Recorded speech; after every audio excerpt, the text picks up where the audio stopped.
Samuel Adams, the chief conspirator of the American Revolution, said, "It is the greatest absurdity to suppose it in the power of one or any number of men to renounce their essential natural rights or the means of preserving those rights," which we're going to talk about a little bit later.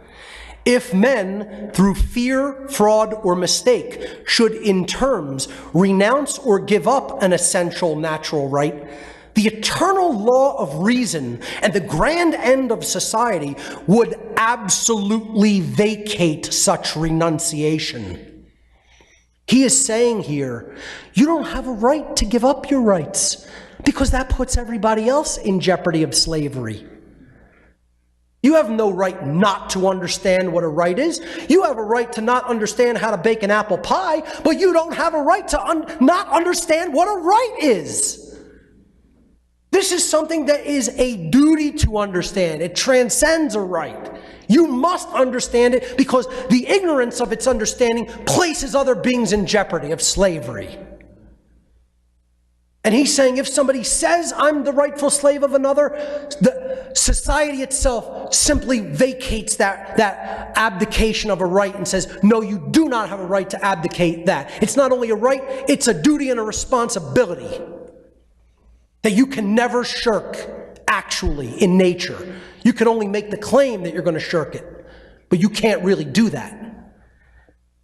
Continuing with this quote, he said, "The right of freedom being the gift of God Almighty, it is not in the power of man to alienate this gift and voluntarily become a slave." That's why they don't want people reading the Founding Fathers' writings. They might get some crazy ideas that they're free and not owned by others and don't have a right to renounce their freedom. That wild idea might break out and freedom along with it. Yeah, they don't want you reading these man's writings. Certainly not. That's why they're going to pull them from school, and that's why they're going to propagate these Marxists, these neo-Marxists, and these absolutely outright communist ideas that somehow these were evil men. And the people who buy into this psyop don't know their history at all. At all. Contrary to popular disinformation and widely held but erroneous belief, as human beings, we do not possess the right to be apathetic about whatever we want. This notion that I don't care whether we are enslaved is also not a right.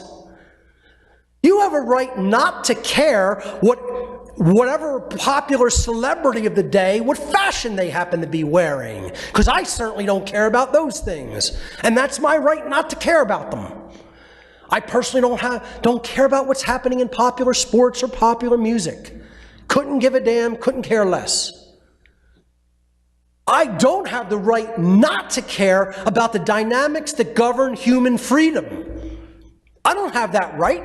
Why? Because refusing to understand it is putting other beings in jeopardy of slavery. There is no such right not to understand our rights or say, we don't care. I don't care what a right is. I don't care whether society is enslaved. My own grandmother on my father's side of the family looked at me in the face one day and said, I know that we're all enslaved and I don't care. I'm like, you have to be kidding me. I said, how many children do you have? 2. How many grandchildren do you have? 2. How many great-grandchildren do you have? 1. I said, you have 2 children, 2 grandchildren, and a great-grandchild, and you don't care whether the world is enslaved? And you think that's your right not to care? I mean, you have to be kidding me. That the people like this exist within our own families. No one has the right to not care that slavery is continuing and that freedom is being destroyed. This is not a right that exists in nature. Again, you have a right not to care about any frivolous thing that you don't want to care about, but you don't have a right not to care about rights and freedom. It's a duty and a responsibility that you can never shirk in nature. There's also complicity in evil and slavery through silence. Contrary to popular disinformation and widely held but erroneous belief, as human beings, we do not possess the right to remain silent about whatever we want. This is complicity by saying, even if absolute immoral, violent behavior is conducted and I know it's wrong, I'm going to sit back and do nothing, not even speak about its wrongness. And that's not a right. If I sit back and watch a perpetual condition of duress and slavery take place in my midst, and I don't speak out against it, I am by my non-action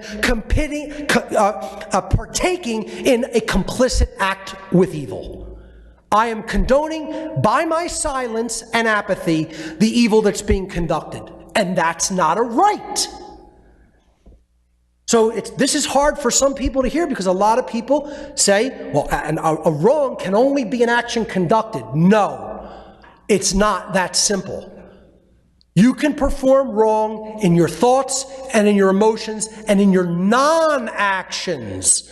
Wrongdoings can be performed. So even this crowd needs to explore this dynamic more and understand this dynamic more. And I understand this is going to be controversial even in our circles. We possess the right to be silent about whatever we want only if that silence does not diminish the rights and freedoms of others. In other words, it is not a right to remain silent about the ongoing condition of human slavery. Not a right. By passively accepting evil and remaining silent, we are participating in the evil. Those who through their silence allow evil to be done unchallenged are just as immoral as those who are doing it. And the meme here that I found on the internet says, when freedom is at stake, your silence is not golden, it's yellow. See, that's where we find most of our friends and family members. Some of my friends and family members will say, oh yeah, I recognize this is going on, but I want no part in exposing it. I want no part in talking about it. You know, that's called being a coward. And being a coward is a bad person. Because we are already at war.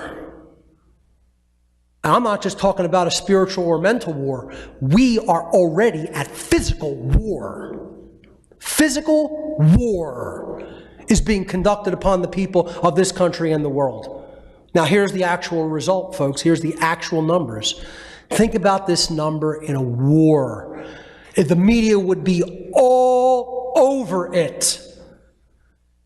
Over 10,000 Americans alone have now been summarily executed without trial on the streets of America since the massive 9/11 false flag ritual by the standing army invasion force known as the American police. And I put the word American in double quotes because they are nothing of the kind.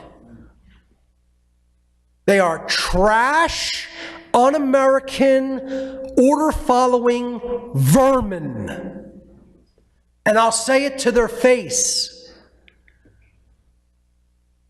10,000 lives gone with no trial. That's called public executions. Yet we don't call it that. We euphemize it. And people who are complicit with this behavior condone it. That's who lives among us. Dirty, rotten Tories who would have supported the British Crown and their henchmen during the American Revolutionary era period. They're no different than those Tories.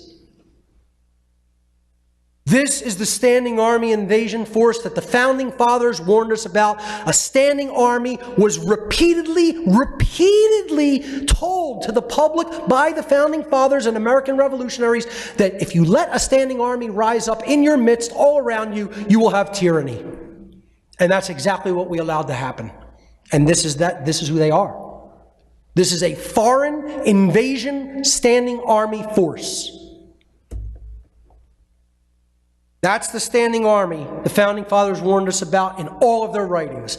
And they said, that's the force that you're going to have to prevent from rising up in this country, and you're going to have to do it by maintaining a well-regulated militia, which I've talked about ad infinitum on my podcast series and in my Second Amendment presentation, which everybody should fully understand, especially in these times when it's coming under attack again because of these nonsense false flag ritual killing events.